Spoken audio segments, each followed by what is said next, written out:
Bonsoir, chers auditeurs et auditrices. Bienvenue à notre web radio du 7 mai.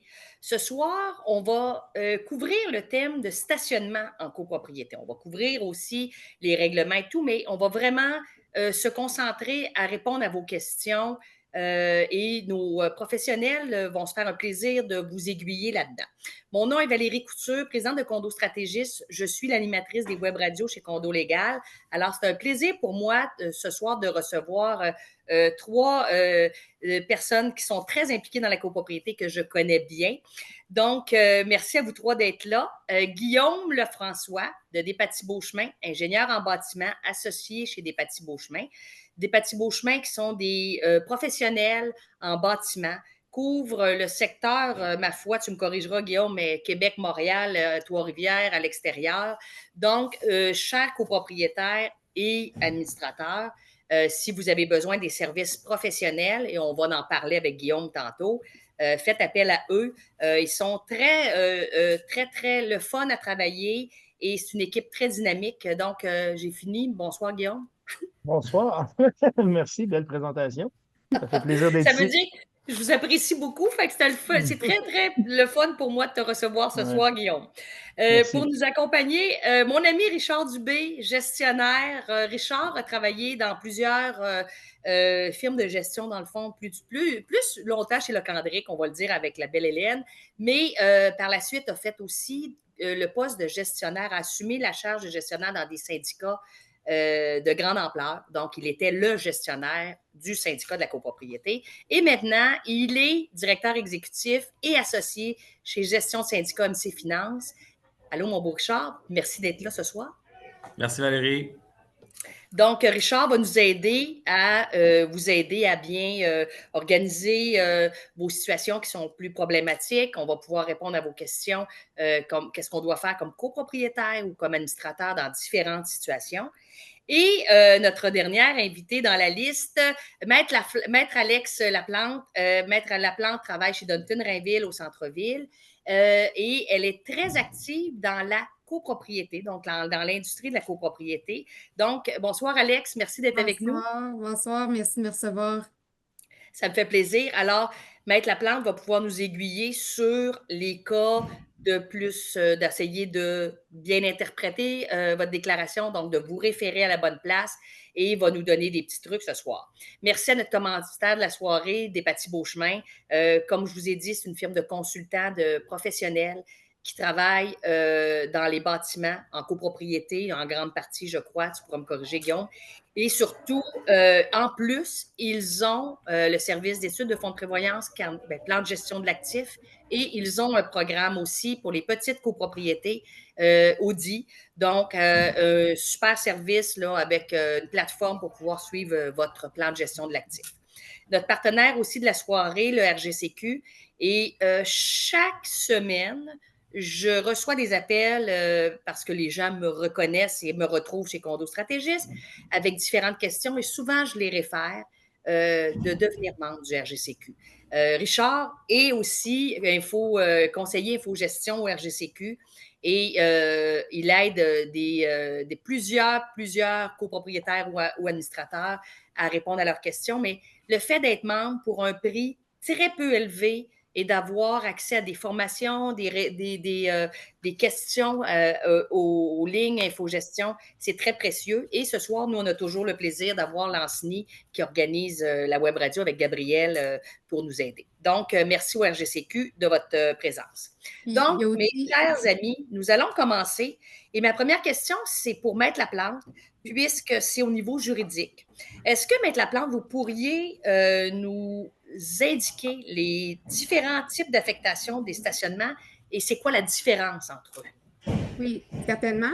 Mais en avant-propos, là, juste pour le RGCQ, je tiens aussi à dire que, par exemple, moi, là, je vais faire des consultations aussi RGCQ aux membres, donc des consultations s'il y a des questions. Là, il y a un certain nombre de consultations juridiques dans l'année. Là, donc, ça a aussi à voir avec l'abonnement là, en tant que membre. Ça peut être très intéressant d'avoir des conseils d'un avocat personnalisé à notre situation parce que dans des situations comme aujourd'hui, on essaie évidemment de répondre aux questions plus générales, mais des fois, quand c'est plus personnalisé et applicable à notre propre situation, ça peut être très intéressant. La parenthèse Merci, est Alex. terminée. Merci. Petite parenthèse terminée. Bon, maintenant, par rapport au stationnement, ce qui sème vraiment la confusion, là, disons, au- aux copropriétaires comme tel, c'est que les stationnements, ils peuvent avoir trois qualifications. Donc, ça veut pas, un stationnement, c'est pas toujours la même qualification, ça va dépendre de la déclaration de copropriété et de la copropriété comme telle. Donc, et selon la qualification qu'on va y donner, il va y avoir différents impacts juridiques. La première qualification qu'on peut donner, c'est la partie commune. Donc, le stationnement peut être une partie commune. Ce que ça signifie, c'est premier arrivé, premier servi, et c'est partagé à tout le monde, puis à tous les copropriétaires à tout le moins, puis il n'y a pas de règles, la plupart du temps, particulières sur qui peut l'utiliser et comment.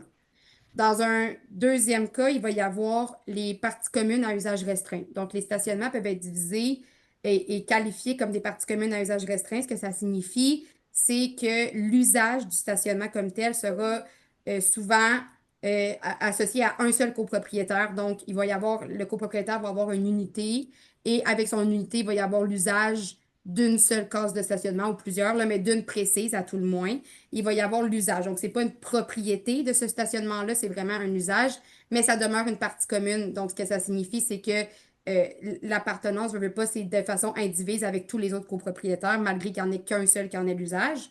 Et finalement, il peut y avoir la partie privative qui, ça, va impliquer le droit de propriété, disons, plus complet sur l'espace de stationnement. Donc, il n'y a pas juste l'usage.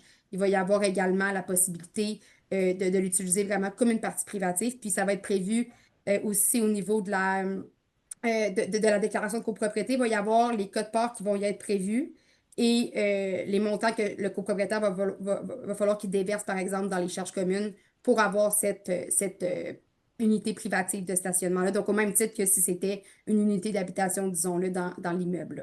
Et il va y avoir un lot associé aussi à cette partie Donc, stationnement-là. on peut dire que celle-ci, la dernière, Et, elle est cadastrée. C'est ce qu'on va tout à fait. appeler Il parfait. faut qu'elle le soit parce qu'autrement, une partie privative qui n'est pas cadastrée, c'est pas tellement une partie privative. Disons-le comme ça. Effectivement. Puis il y a aussi des fois, Maître Laplante, que le Oui, promoteur a désigné des stationnements oui, lors de la création de la copropriété. Et il a dit que Richard aurait le numéro 1, Guillaume le 2, moi le 3. Ça, pouvez-vous juste expliquer aux oui. gens le fonctionnement de ça? Ben, la plupart, tout dépendant comment ça a été fait, mais si ça a été consacré dans la déclaration de copropriété, par exemple, le propriétaire du condo, on va dire 605, a également l'usage du stationnement R2, ben à ce moment-là, ça, c'est vraiment une partie commune à usage restreint. La plupart du temps, quand les gens sont désignés et ont une case désignée, à moins d'être propriétaire, donc que ce soit une partie privative, ça va être une partie commune à usage restreint. Ce que ça signifie, c'est souvent la case de stationnement qui va être octroyée au copropriétaire ne peut pas être utilisée par un autre copropriétaire ou par quelqu'un qui n'aurait pas l'usage exclusif. Ça le dit, là, il y a vraiment un usage exclusif à ce copropriétaire-là et pas à d'autres, là. Donc, c'est à peu près la distinction à faire. Puis souvent, dans les déclarations, dans la description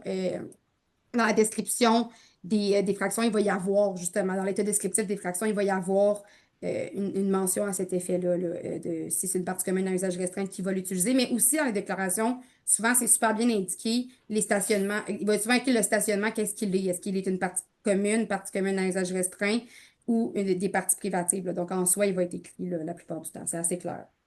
OK.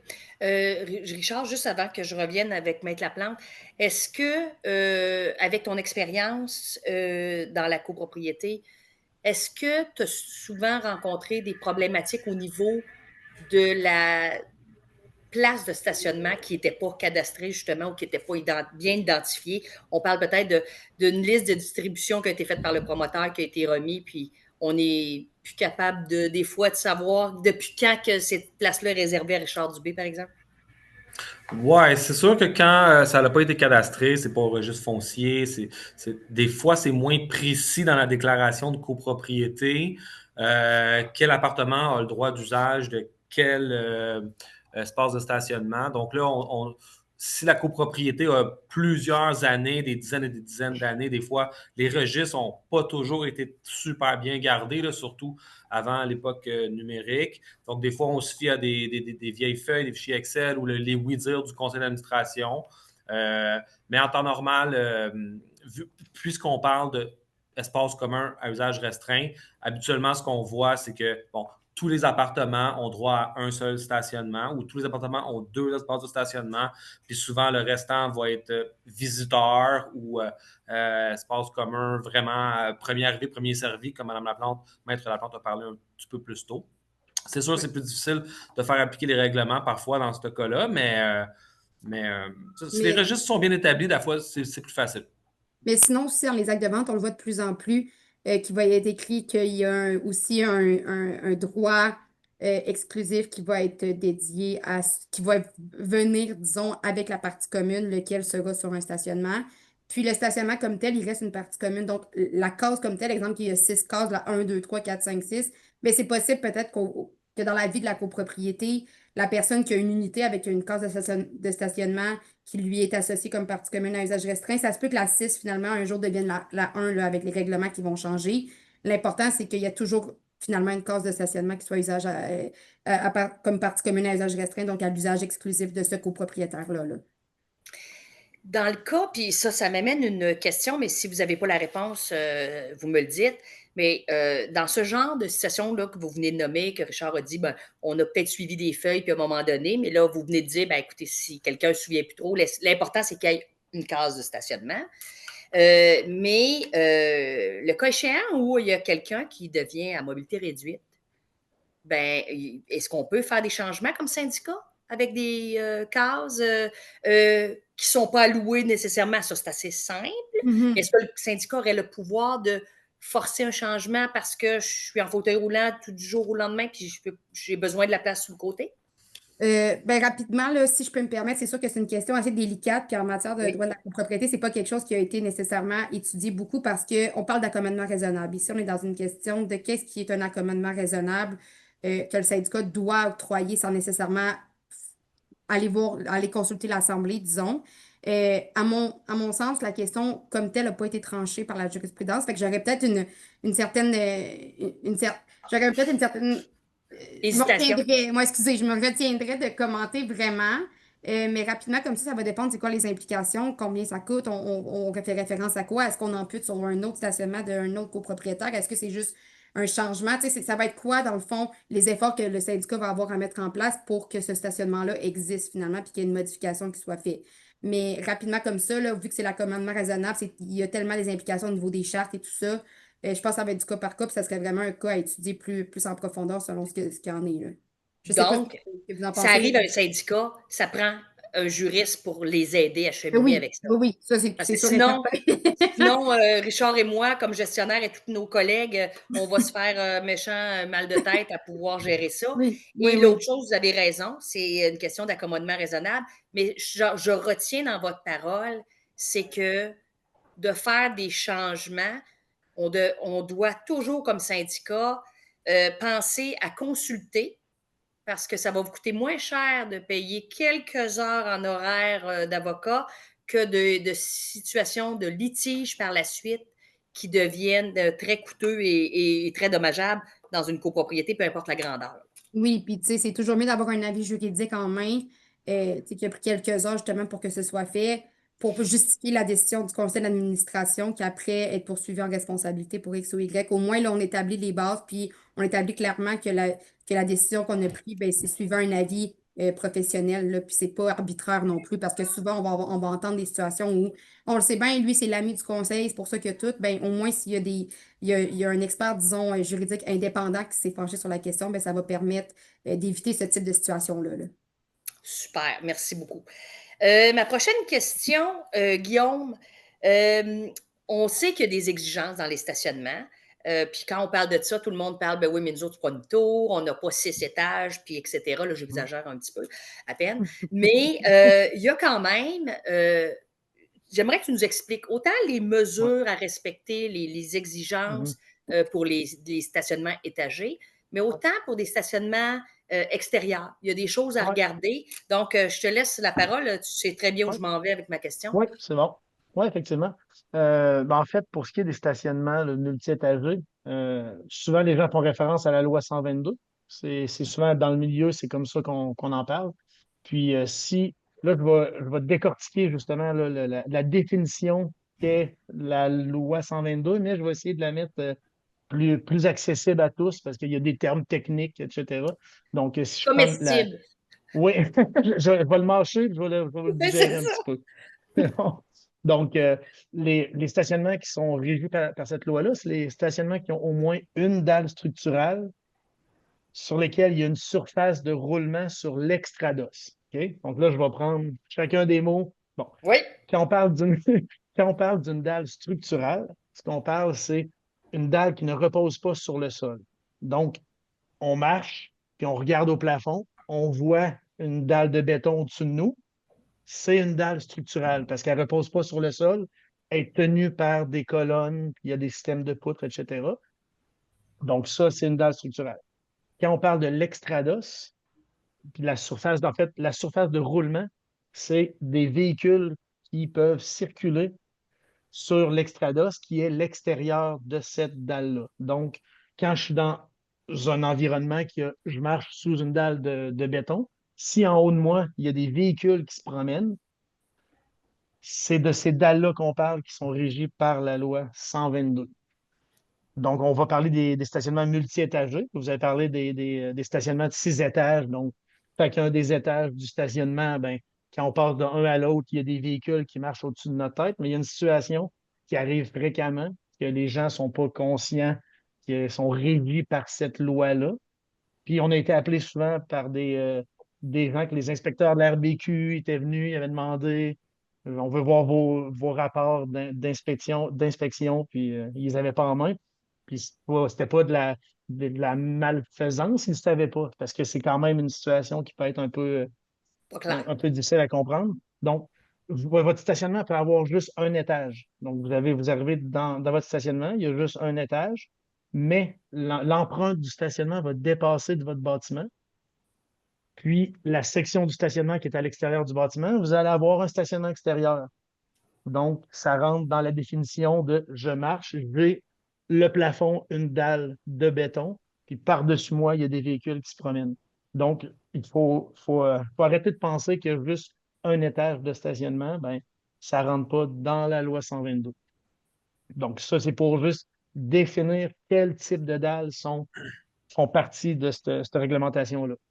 Ensuite, c'est quoi les exigences? Donc, euh, la première inspection qu'on va appeler détaillée doit être faite dans les 12 à 18 mois après la construction. Puis après ça, tous les 5 ans. Puis il faut que ce soit fait absolument sous la supervision d'un ingénieur. Donc, dans la loi 122, il y a la partie façade et la partie stationnement souterrain.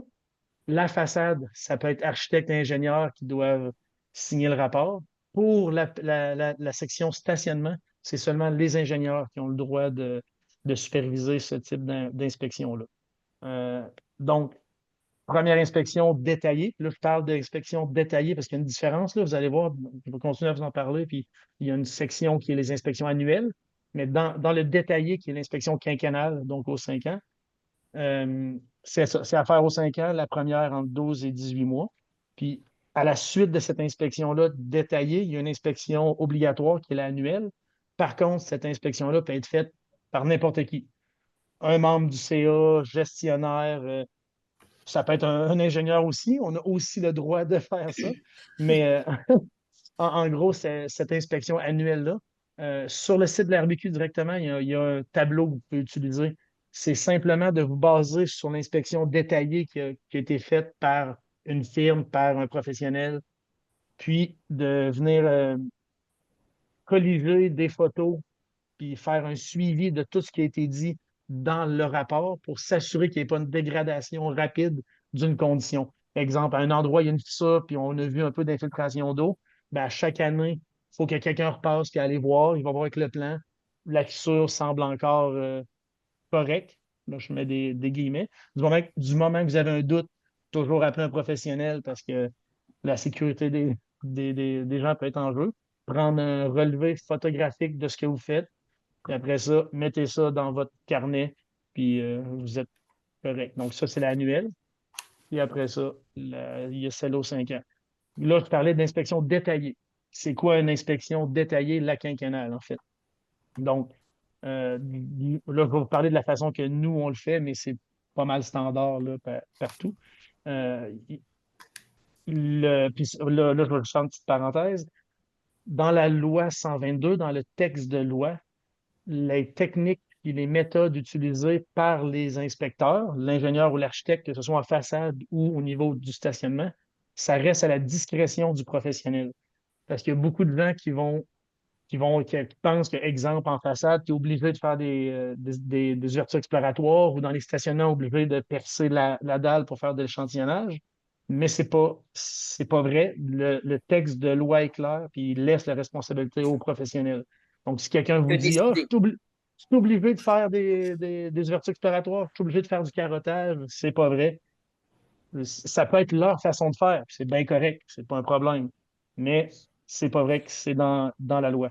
Donc, l'ingénieur, là, on parle de stationnement, donc je vais juste parler des ingénieurs parce que ça reste dans leur cours à eux autres, doivent préparer un plan de l'inspection. Donc, selon les informations qu'ils ont, est-ce que c'est un bâtiment qui est quand même neuf, il y a juste 18 mois, je ne vais pas venir carotter la dalle pour rien. S'il n'y a pas beaucoup d'infiltration d'eau, il y a pas beaucoup de fissures, donc mon plan d'inspection va peut-être être réduit. Je ne ferai pas autant de tests, mais il reste qu'il va y avoir une inspection visuelle complète du stationnement. Puis ça, c'est fait par, là, je vais vous dire intrados, extrados. Donc, le plafond et le plancher doivent être inspectés au niveau de la dalle structurale qui rentre dans la loi 122. Puis là, on va venir marteler avec un marteau pour essayer de voir s'il y a des zones où le béton est délaminé. On va essayer de voir les infiltrations d'eau au niveau des joints de coulée. On va essayer de trouver s'il y a de l'efflorescence. Ça, il y a la petite poudre blanche que vous voyez des fois sur le Les béton. cernes, là. Les cernes, exactement. Ça, c'est l'eau qui passe au travers là, du massif de béton. Ça vient précipiter les minéraux là, qui se sont dissous lors du transport de l'eau dans le béton. On va aller marteler toutes les colonnes, tous les éléments structuraux du stationnement vont être visuellement inspectés, puis aussi martelés, touchés. On ne va pas passer chaque pouce du mur au marteau si on n'a aucun indice qui nous laisse croire qu'il pourrait y avoir des problèmes dans le béton. Mais en faisant ce relevé visuel-là, on est obligé de produire un plan de localisation de tous les défauts qu'on a observés. Donc, vous allez avoir un plan du stationnement avec fissure avec infiltration d'eau, délamination du béton. Tout va être positionné dans votre rapport.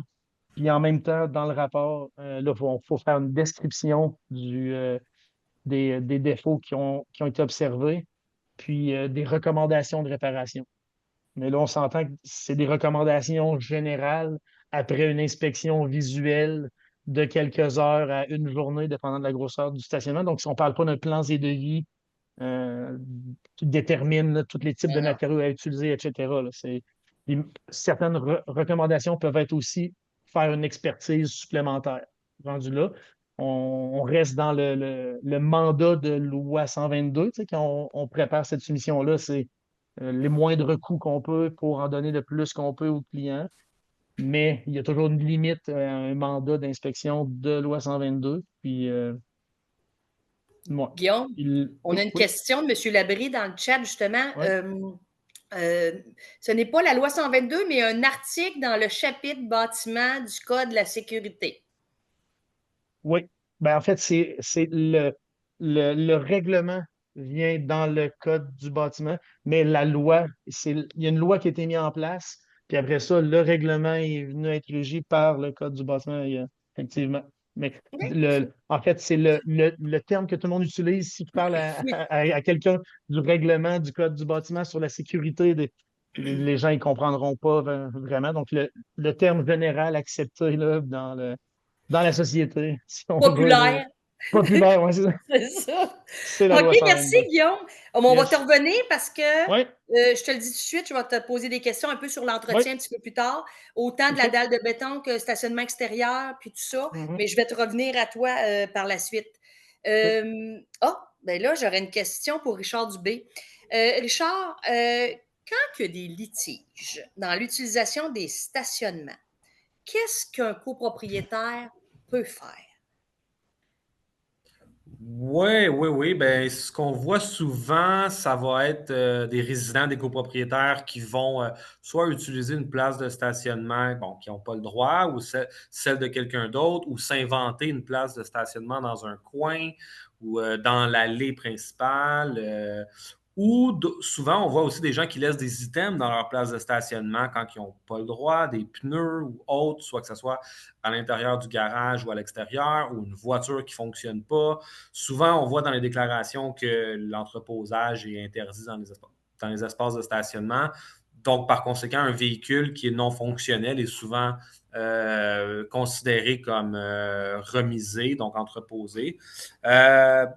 Donc, je pense que c'est important de le conseil d'administration de prendre ou le gestionnaire de prendre action, évidemment. J'aime toujours recommander de commencer avec une bonne communication, de courtois, un rappel, un coup de téléphone amical ou un petit texte. Ça dépend de notre proximité avec notre voisin ou de la personne concernée. Des fois, un petit texto. Des fois, on sait qu'on va le croiser le matin.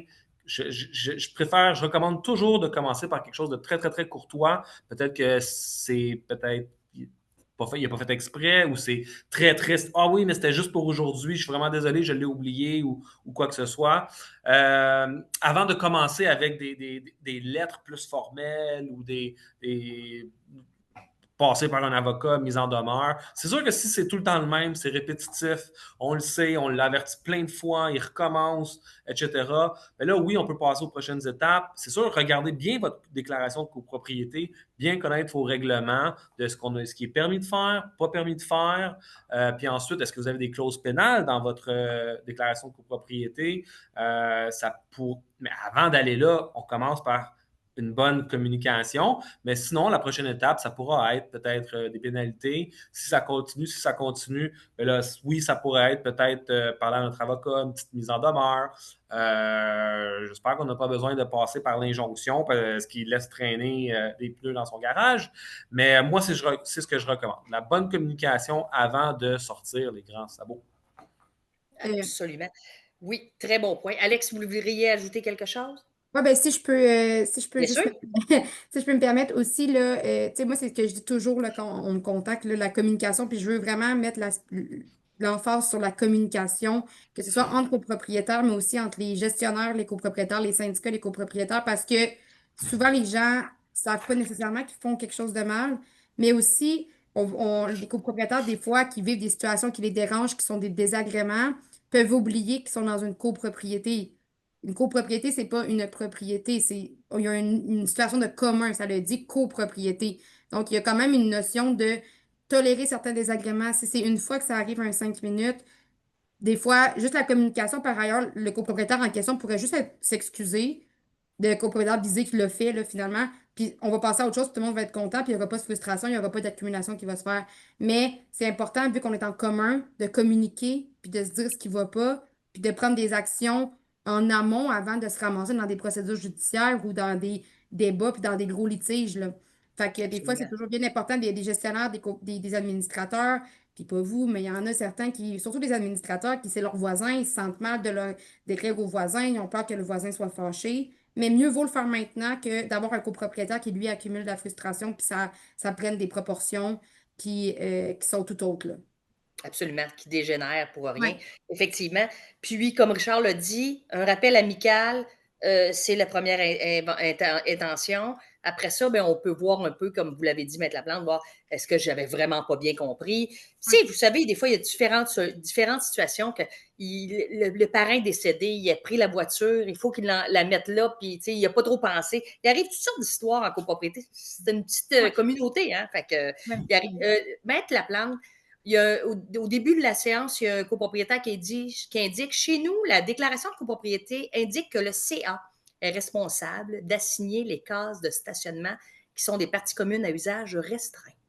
C'est possible, ça va être fait sûrement par règlement, là, même à ça, mais si c'est le conseil d'administration, ça doit être une plus vieille déclaration de copropriété, là, à ce moment-là, il faut suivre ce que la déclaration prévoit, mais souvent, ça va être par écrit, il va y avoir des registres là, et tout ça.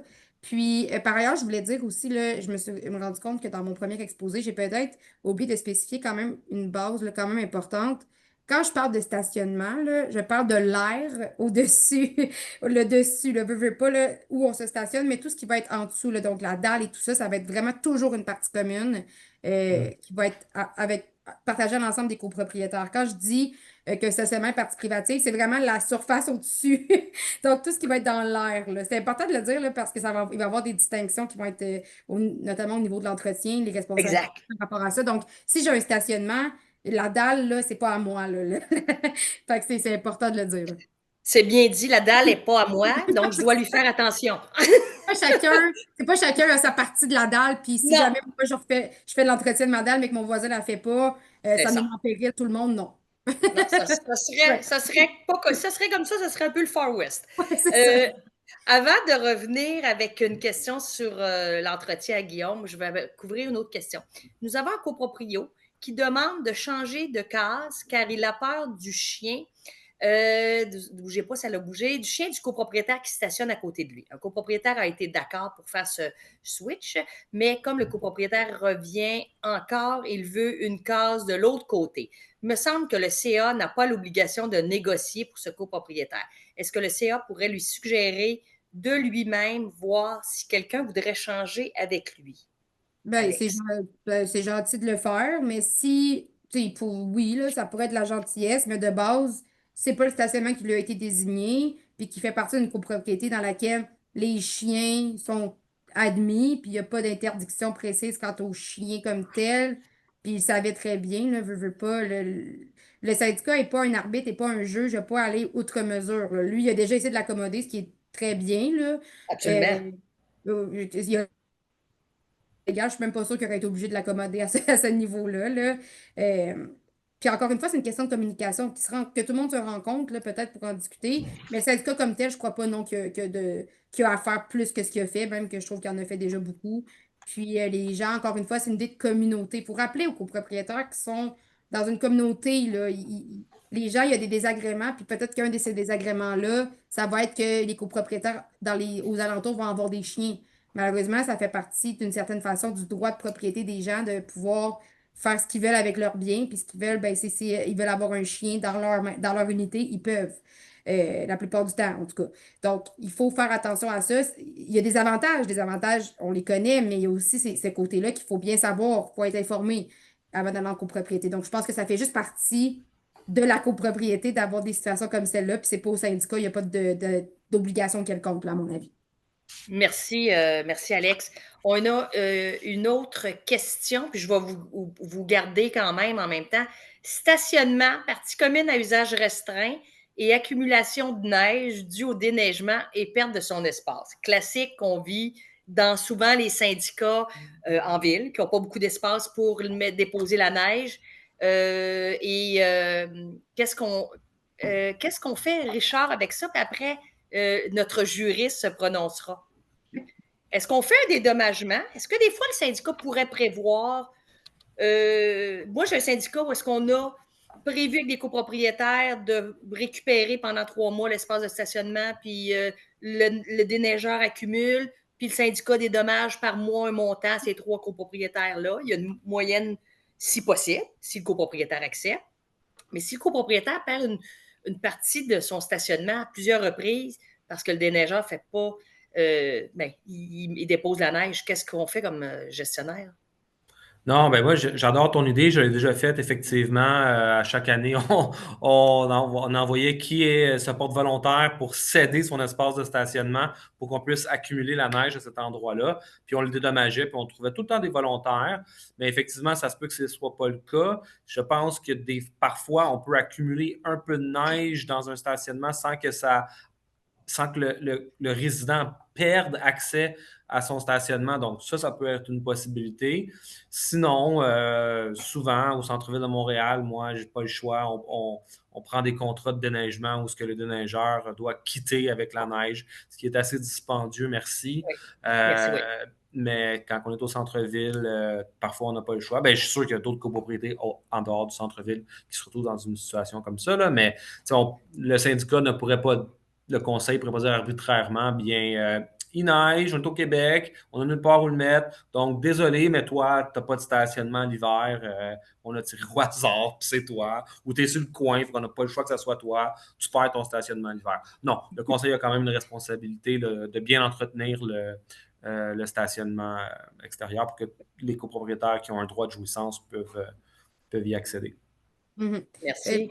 le syndicat comme tel, l'obligation qu'il y a, c'est que tout le monde puisse jouir de ses parties privatives, mais également des parties communes. Donc, il doit entretenir les parties communes si le stationnement est une partie commune pour euh, que ce soit possible. Mais je tiens quand même à dire, à l'impossible, nul n'est tenu. Donc, c'est quand même important, là, si c'est récurrent, puis que la neige s'accumule toujours, puis on le sait, ben là, c'est de prendre des déneigeurs en conséquence, effectivement, comme au centre-ville ou ailleurs, advenant où ça fait, après un hiver, on s'est rendu compte qu'on avait ce problème-là, ben, c'est de prendre des précautions puis des mesures pour éviter que ça réarrive. Mais on a une tempête comme on a eu cet hiver par ailleurs où il tombe des Ah, 70 Deux. deux, là, Deux. mais tu sais, où il tombe des centimètres de neige pas possible. C'est Euh, ça. à un moment donné, à l'impossible, nul n'est tenu, là. Je vous verrais bien. En tout cas, moi, je vais lever mon chapeau à un avocat ou un copropriétaire qui va devant un juge, essayer d'expliquer ça à un tribunal, puis essayer d'avoir quoi que ce soit. Faut quand même faire preuve de raisonnabilité, puis on peut pas demander aux administrateurs de prendre leur pelle puis d'aller pelleter. C'est pas ça leur travail. Fait que, tu sais, des fois, là, faut encore une fois se rappeler qu'on est dans une copropriété, je le dis tout le temps, mais c'est important parce que des fois, il y a des désagréments qui sont ponctuels, mais qui sont pas nécessairement des fautes, là. Tout à fait. Merci. Je vais en profiter, Guillaume, pendant que tu es là pour compléter cette question-là qui nous a amené à plein de choses. Merci à celui qui l'a posé ou celle qui l'a posé. Mais Guillaume, dans un stationnement extérieur, il faut faire attention. Est-ce que notre déneigeur met la neige si on a une partie de notre stationnement souterrain qui est là? J'aimerais ça t'entendre là-dessus. Oui, ben ça, c'est une situation qu'on vit quand même souvent, là, que ce soit parce que le camion qui est utilisé va rouler sur la dalle. Puis des fois, la capacité portante de cette dalle-là n'est pas connue. Il y a un maximum qui est accepté selon la construction qui a été faite. Puis souvent, les gens ne la connaissent pas. Ben, Euh, elle est où, cette capacité-là, pour les gens? On en la fait, voit où? en fait, c'est la plupart ben, c'est sur les plans de structure. Puis, OK.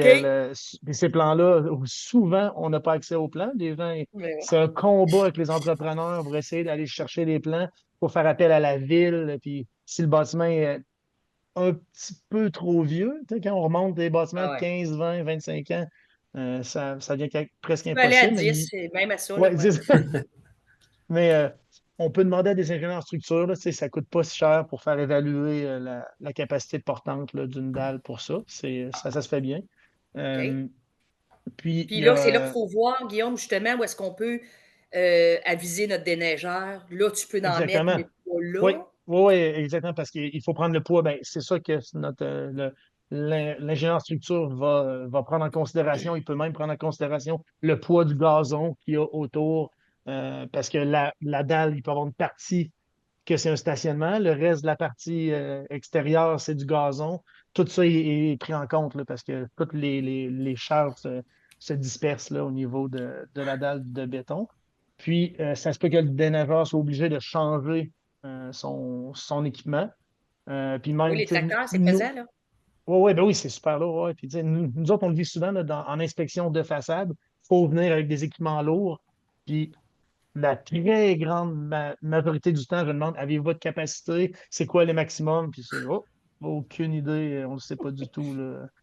Mais c'est quelque chose de super important parce que si vous dépassez la capacité portante de votre stationnement, après ça, les problèmes que ça peut causer, c'est problème de fissuration. Une fois que la fissuration est commencée, surtout sur un stationnement extérieur, là, on parle d'infiltration d'eau de l'eau que je vais dire normale, de l'eau de fonte, c'est pas si pire, mais la problématique des stationnements extérieurs, c'est que les voitures qui circulent amènent le calcium qu'il y a dans les rues. Puis ce calcium-là qui vient rentrer à l'intérieur de la dalle de béton, ça commence à acidifier. Là, je ne rentrerai pas dans le détail de la corrosion d'armature, mais en gros, ça Ça commence fait la du corrosion. dommage. Ça fait du dommage, puis plus qu'on pense. Puis c'est des réparations dispendieuses parce que là, on parle d'enlever de l'asphalte, refaire de la membrane, refaire du béton parce que ton acier a gonflé.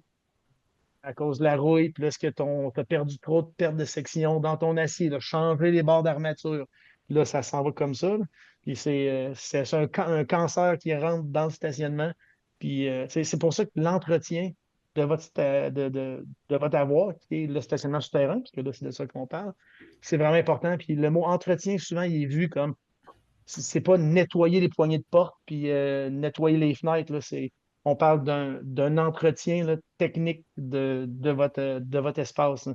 Euh, Puis, il y a de quoi que j'essaie je le dis souvent à plusieurs clients parce que des fois, c'est Ah, je ne veux pas le faire tout de suite, ah, c'est trop cher réparer la membrane, qui est un entretien, ça, faire des petites réparations, mais le, le vieil adage qui dit mieux vaut prévenir que guérir, là, ça peut pas être. est toujours à mode.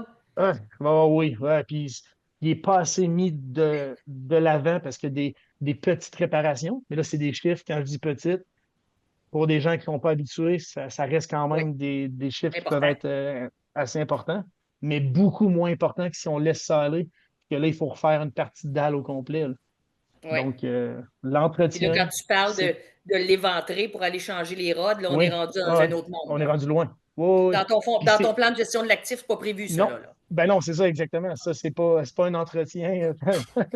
Puis Exact, c'est standard. exact. Puis tu sais, c'est ça. Fait que ça vaut vraiment la peine de faire les petites choses rapidement pour pas se rendre à des travaux majeurs, là. En fait, c'est pour ça que la loi 122 a été mise en place. Parce Mm. que Puis, les Oui, gens, puis c'est pas de la faute, c'est la responsabilité du CA. C'est une responsabilité qu'ils ont de veiller au bon entretien du bâtiment.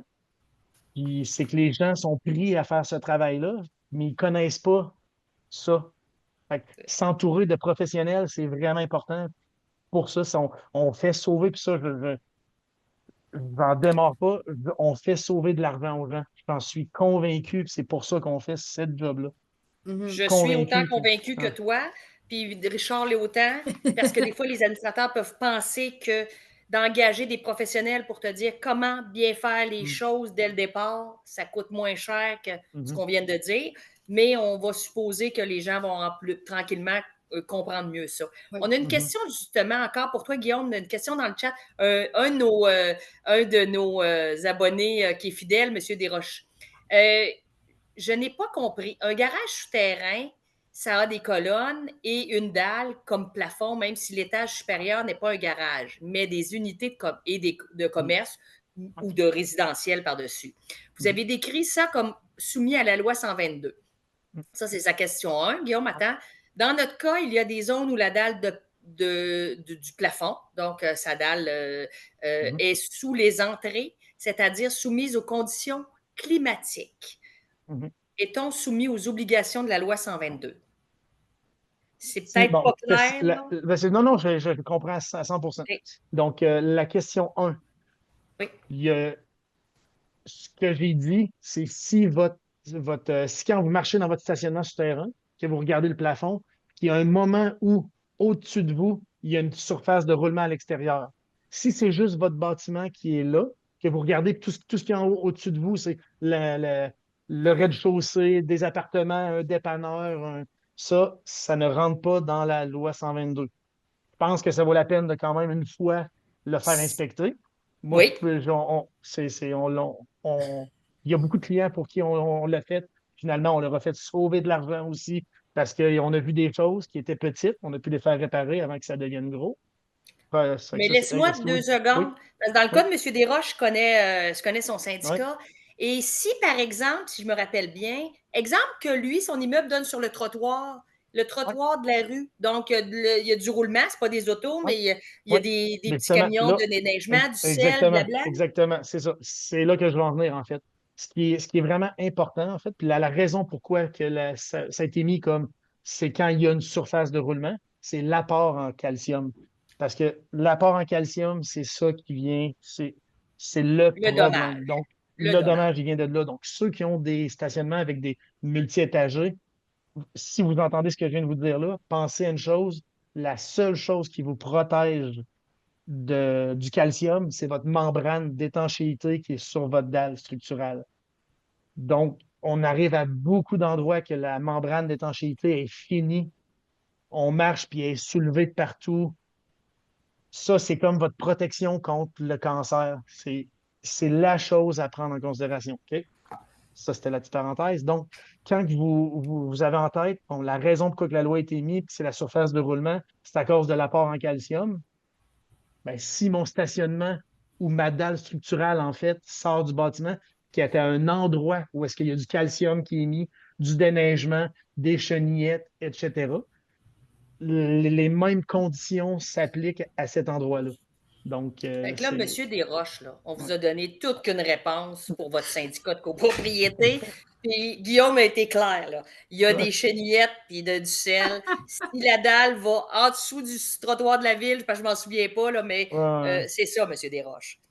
L'autre question qu'on a, copropriétaire réfractaire qui ne déplace pas son véhicule, hey, je vous l'ai déjà dit en plus quand on s'est préparé, donc Alex et Richard, Remorquage. qui ne déplace pas quand on fait le ménage. Attendez, on a bougé ma question. Bougez pas, bougez pas. Donc, on a, c'est ça, véhicule lors des opérations de nettoyage, de déneigement des stationnements, à part de charger des frais, lui demander de nettoyer les espaces qui n'ont pu être nettoyés ou déneigés par sa faute. Est-ce que le CA a d'autres recours comme le remorquage? Richard, Alex, qu'est-ce que vous en pensez de cette question? Les deux, vous allez donner votre opinion là-dessus. Ben, rapidement, juste juridiquement, ça va être assez court, là. S'il y a une clause pénale, les frais, effectivement, peuvent être chargés. Là, bon, ça fait partie. Je l'ai quand même le mentionner.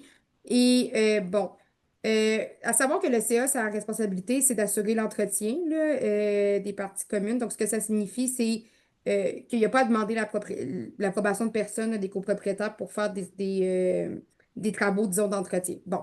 Là, qu'est-ce qu'on fait? Le remorquage, souvent, c'est une solution qui nous semble incroyable, là, mais juste dire quand même, c'est pas un miracle, là. La voiture va revenir éventuellement. Non, mais des fois, c'est qu'il faut le remettre en perspective, là. Oui, ça Ouais. va lui coûter peut-être un peu plus cher, mais une bonne clause pénale, là, ça peut éviter, ça peut éviter ça, là, parce que les frais vont.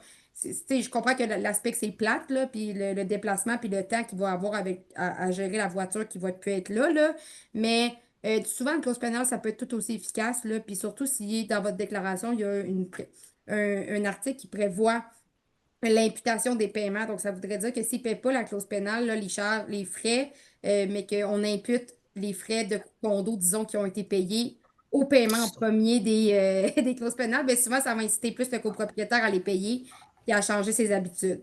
Moi, je dirais que mais le remorquage peut, effectivement, là, je vais quand même le dire, il y a eu certaines décisions jurisprudentielles qui ont reconnu le droit du syndicat à faire remorquer, même s'il n'y a pas un règlement qui le prévoit comme tel ou c'est pas prévu dans la déclaration.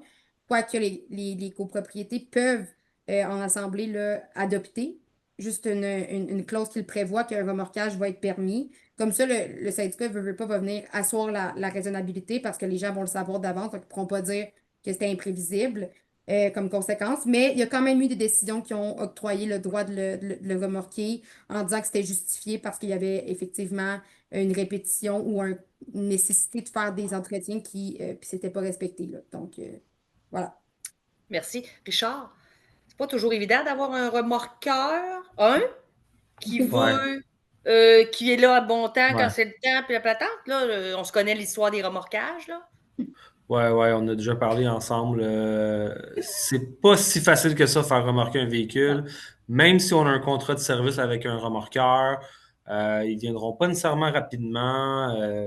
C'est vraiment pas miracle. Mais oui, on peut s'essayer. Ça peut être une solution. Moi, je reviens avec ma réponse. La communication. Mais là, je comprends dans votre cas que la communication a été faite, puis lui, il Ça est n'a pas réfractaire, puis marché. ça revient tout le temps. Là. On le sait que ça arrive également en copropriété. J'ai déjà eu un truc où dès qu'il commençait à neiger, on envoyait un texto, un mémo à tous les copropriétaires. Le déneigeur va s'en venir de passer au véhicule. Bon, je comprends que lui non plus, peut-être que ça ne marche pas. J'ai déjà fait, même dans un immeuble, quelqu'un sur le conseil avait dit, ben, laisse-moi tes clés, un double de tes clés, puis je vais la bouger, moi, ton auto. Ben là, il faut qu'on ait des bénévoles qui veulent faire ça, là, puis Mais il est que très lui gentil. accepte de laisser un double de ses clés à son Oui. voisin.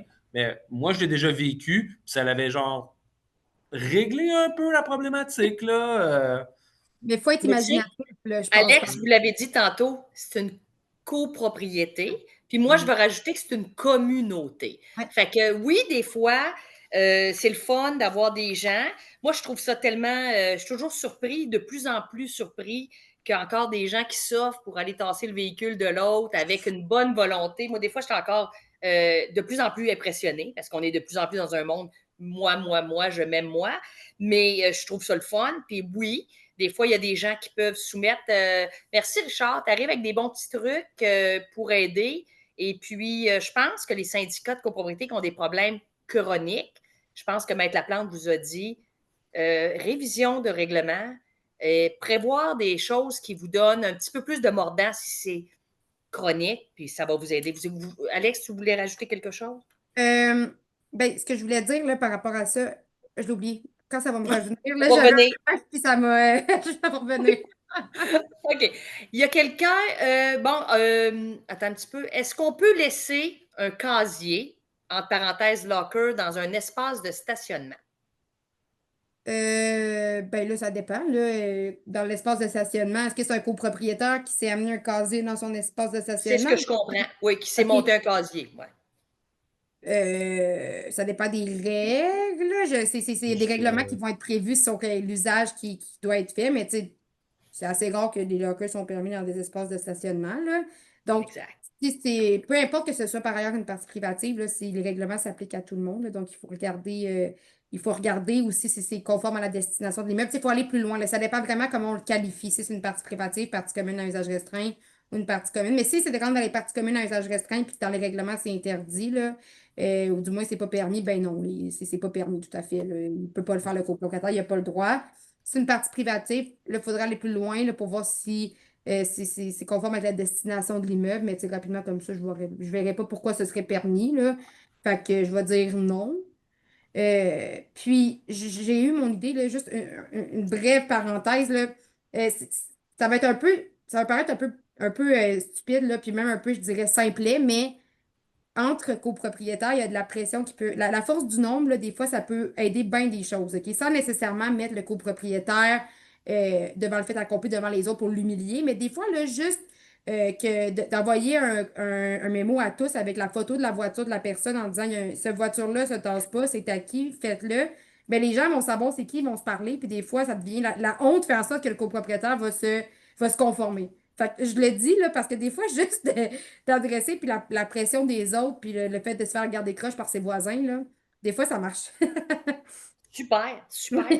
Euh, on a M. Desroches qui arrive encore avec une question. Il dit, mais ma question peut-être pas juridique. Y a-t-il des normes pour s'assurer, oh mon Dieu, Guillaume, tu viendras à notre secours, que l'eau saumâtre de la neige fondue ne mine pas la base des colonnes. Chez nous, ça a pris plus de 6 ans pour faire constater le début de rouille de l'armature et l'éclatement du béton. Ça, c'est Ouais, malheureux, mais ouais, c'est mais ce que tu c'est expliquais exactement tantôt. ça, en fait. Oui, c'est la membrane. Il est supposé avoir des membranes, en fait, une continuité de la membrane d'étanchéité qui remonte sur la colonne. Parce La que base de la l'eau, colonne. oui, ouais, exactement. Puis il faut que ça fasse un lien d'étanchéité avec le reste de ta membrane. Parce que l'eau, tu sais, on sait que ça coule par gravité, mais la capillarité, c'est plus fort que la gravité. Puis ça fait que l'eau va monter dans ta colonne, dans un sable. Un bon exemple de ça, c'est quand on marche sur une plage, le niveau de l'eau il est plus bas, mais le sable il est tapé puis il est humide quand on s'éloigne de l'eau, parce qu'il y a un effet de capillarité quand tu as un vide à travers le sable, ben, l'eau, à cause des liens hydrogènes, là, fait son chemin et est capable de monter. Le béton étant un milieu qui est poreux, qui boit l'eau, Poreux, oui. ça c'est quelque chose, faut avoir travaillé dans le béton pour le comprendre, mais prendre un morceau de béton, le tremper dans l'eau, l'humecter au complet, puis le ressortir, en quelques secondes, il est sec, sec, sec, sec, sec, sec. Parce que c'est tellement poreux que ça absorbe l'eau. Puis par capillarité, l'eau, elle se promène dans le béton.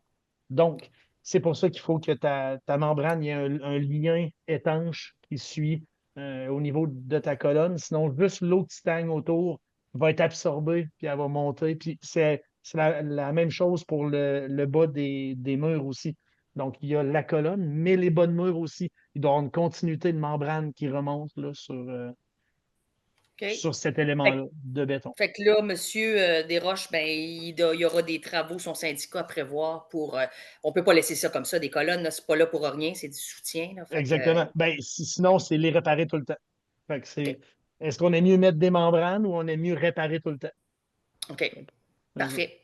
Il y a, le règlement de l'immeuble peut contenir un article interdisant la location de son stationnement, partie privative, à une personne qui n'est pas résidente de l'immeuble.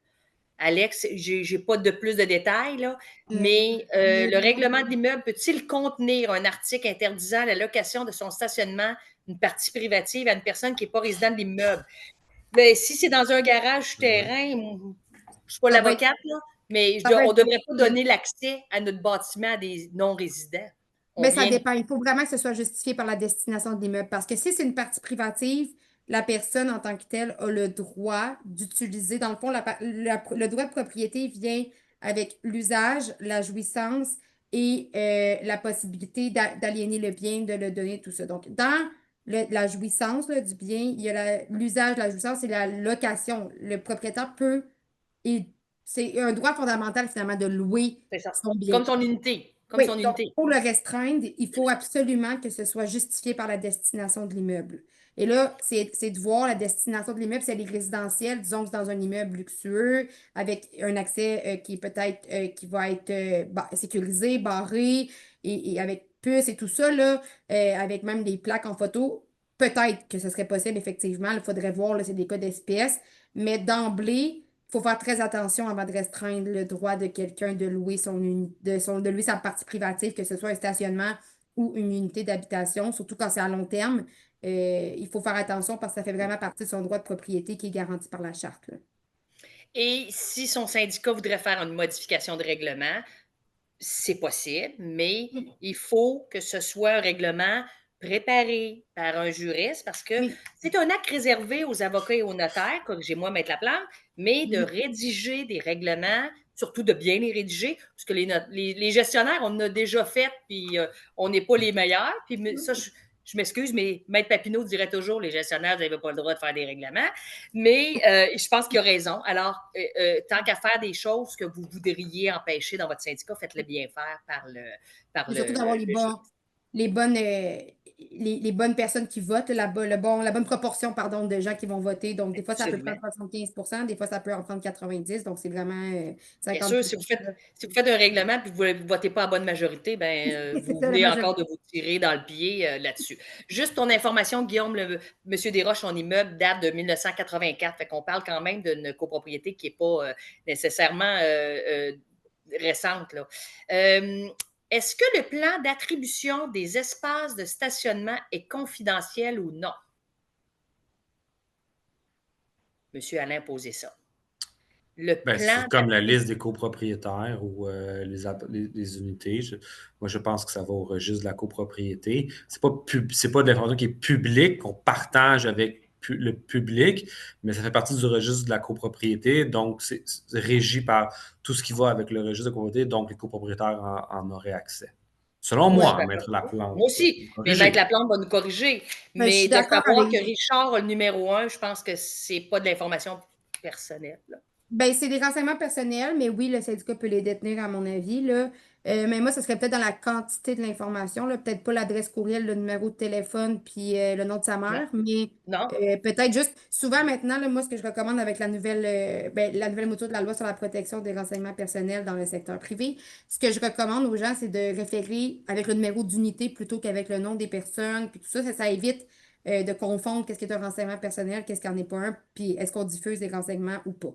Donc, moi, j'irais dans ce sens-là, là. Donc, c'est pas confidentiel en soi, mais c'est pas non plus une diffusion, là, nécessairement. Le syndicat va pas le transmettre d'emblée puis à envoyer ça comme une infolette non plus, là.